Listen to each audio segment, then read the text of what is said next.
Our whole life is shaped by decisions, but there's 3 decisions you're making every moment you're alive. And the way you make these 3 decisions shapes your destiny. 3 decisions that control people's entire lives. They're happening right now as people are listening, and they can test in their own mind if it's true. When I was a little kid, I grew up in a pretty tough environment, had 4 different fathers, and we had never had money even for food. I mean, Thanksgiving with no food, and my parents are fighting. It was the worst experience of my life. It was the most crushing experience I felt. I have a younger brother and younger sister. I'm the oldest. So I was trying to keep them from hearing this conversation. And then a miracle happened. Bang on the door. I'm the oldest, they're screaming. So I go answer the door. And I answer the door, and standing there is this giant man. It was this little boy. And he's holding this huge box of food. And beside him on the ground was a black pot with an uncooked turkey in it. And he said, "Is your father home?" And I said, "Just one moment." I was like, this is a gift from God. This is going to change it all. This is going to make my mom and dad happy. It's going to be unbelievable. So I go, and my father is screaming at my mother through a closed door, to the bedroom door. He's going, "You answer the door." I said, "I did. He's got to see you." I kind of teased. I said, "Dad, you got to come." So he said, "Fine." He made one last yell at her, and he walks to the door. And I'm waiting there, just can't wait to see his face. And my dad opens the door, and this man's standing there with this big box of food. And my father did not get happy. He looked at this man, and he raised his voice to him, and he said, "Look, we don't take charity." And then he took the door to slam at the man's face. But the man was a good-sized man. He put his foot there and smacked his foot and bounced back over. He said, "Sir, this is not charity. Everybody has tough times. Somebody knows you're having a tough time, and they want you to have a magical Thanksgiving. I'm just the delivery guy." He said, "Please take this." And my father said, "We don't take charity." He went to slam it again. And this time the guy put his shoulder against it so he couldn't do it. And then the guy said something that I'll never forget. Moments I wish he hadn't said. But he found a way to force my father. He's holding this thing, and he looked at me, and then he looked at my dad, and he said, "Don't make your family suffer because of your ego." Now my dad's level of energy increased, but he was also trapped. So he took the food, slammed it on our table, and slammed the door in the man's face and everything. And then I thought, years I figured out it. Our whole life is shaped by decisions. That's what we've talked about today, right? But there's 3 decisions you're making every moment you're alive. And the way you make these 3 decisions shapes your destiny. First decision we're all making every moment is, what are you going to focus on? I realized that my father's life and my life ended up very different because we made that day 3 decisions very differently. He decided to focus on the fact that he has not fed his family.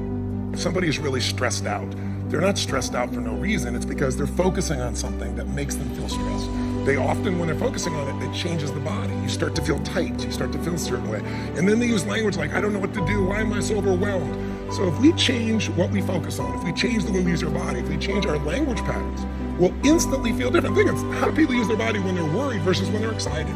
If you learn to use your body first, use your focus first, you can literally change how you feel in moments, and then you develop new habits where you start to feel good all the time, and it isn't some phony fake pump up. It's literally the way you've conditioned your body. Just like being fit as an athlete, you want to be emotionally fit. And the second question you got to decide, every moment you're alive, including this moment, what are you going to focus on? The second question is, as you're focusing on, what does this mean? What does it mean? And the bottom line on meaning is, if you think about it, you get to make up the meaning, and most people pick the worst one, don't they? That day, my father decided to focus on the fact he hadn't fed his family, and I know what meaning he gave because he said it out loud over and over again. And he was worthless because he had not taken care of his family. The meaning creates your life. If you think, God is punishing you, that's why this is happening, which some people do, or God is challenging me, or is this a gift from God, or is it got nothing to do with God, I'm just a lazy bitch. So the meanings we select change how we feel instantly. And then the final, most important decision you make every moment you're alive. What am I going to do? What am I going to do? And I'll tell you what he decided to do. He decided to leave our family. Shortly thereafter, 3 years ago, he passed away. He died alone. Nobody wanted to be part of it. And my life turned out very different than him. I was the only one to go to his funeral. No one else in the family would go. And I can tell you right before his death, he got the lesson because he looked at me and he said, "Son," he said, "I was a bastard. I didn't connect with anybody, and look what I'm dying of." But what changed my life was the meaning I gave it. I decided that day that what this means is that strangers care. And if strangers care about me and my family, I decided what I was going to do is I was going to care about strangers. And that completely changed my life. I promised myself someday I'd do well enough to do this for other families like was done for me. I realized in that moment that the worst day of my life, my father leaving, had actually been the best day of my life. Because if I hadn't had that experience, I wouldn't be here today. And now because of that, I'm get to live this life. And I have the desire and the drive and the want to give in this way. And so I've really realized that the worst day was the best day, that was God's gift. The gift wouldn't have been there if he would have stayed. I tell you the story for a couple of reasons. One is, if you want to change your life, figure out how your worst day was your best day. It'll change everything. Because it is if you look for it. If you find the deeper meaning, it is. There's something in you that wouldn't be there without it. The most important decision you can make above any on the face of the earth is deciding that no matter what happens in your life, no matter what happens, you're going to live in a beautiful state. What the hell does that mean? It means that you're not going to suffer. It means a beautiful state is that you're going to be happy, but that's only one. Or you're going to feel creative, or you're going to be passionate, or you're going to be in awe of something, or you're going to feel love. Any state that's a beautiful state is really the core essence of who you are without fear. The decision to say, I am not going to suffer, that if suffering arises, pain's one thing, suffering's another. And the way you suffer is you focus on yourself. Suffering comes when we obsess about ourselves, what we're getting or not getting, what we should have done, what others should have done for us. It's the me game. Your primary core is a giver, which is why you're prospering. You're not the me. You're like, how do I give more, do more, share more, create more? How do we do a better job for our clients? Your entire life is that. That's why you're prospering and you're not feeling suffering. But when you do suffer, and I promise you do, you correct me if I'm wrong, it'll because you're worrying about something in the future. How's this going to happen? Will this come together? Suffering can be worry, it can be anger, it can be frustration. It's anything that takes you out of a beautiful state. And here's what people don't get. You can end suffering by stop focusing on yourself and focus on something you want to serve greater than yourself. Your children, your wife, your mission, your life.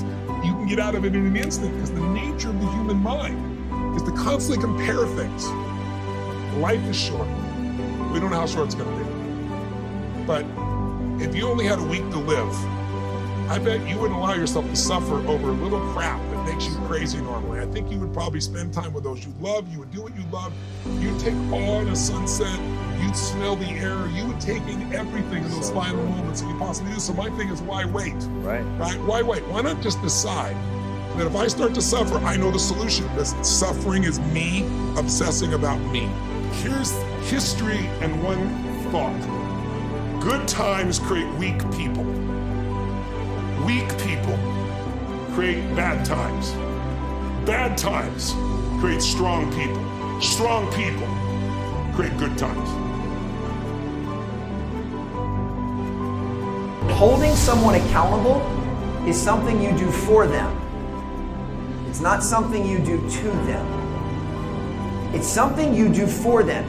Holding someone accountable is the best gift that you can give someone. It doesn't matter if it's someone on your team, if it's your spouse, if it's your children. Holding someone accountable is the highest form of love and care that we can demonstrate. Because ultimately you're saying, I know you're better than this. I know you're capable of more than what you're showing me right now. And because I care about you and I care about us so much, I'm not going to let you slide. I'm going to stay on you until you perform to the level that everyone in this room knows you're capable of. Now, I mentioned before that we want to eradicate complaining, blaming others, and making excuses. This is usually when it will come out initially, because as human beings, we can often be defensive. It's natural for me to hold you to an incredibly high standard, and your default is to make an excuse, to blame someone else, or to complain about what I'm doing. The sooner we can get someone on our team to move past that phase and to the point where they say, you know what, he's right. I am capable of more, and I owe it to my teammates to give them more, so I got you. The quicker we can move to that phase, the better off we'll be. And we have to realize that we have to look in the mirror with this as well. We have to be able to take the same medicine. That even if you are sitting on the very top of the org chart, you still have to allow yourself, have the vulnerability and humility to allow everyone else to hold you accountable. You cannot lead from an ivory tower. They need to understand that you will hold yourself to the same standards of excellence and habits that you're asking them to. Because the quickest way to undermine yourself as a leader is to have behavior that is not in alignment with what you're asking everyone else to do. If you're going to talk the talk, you absolutely have to walk the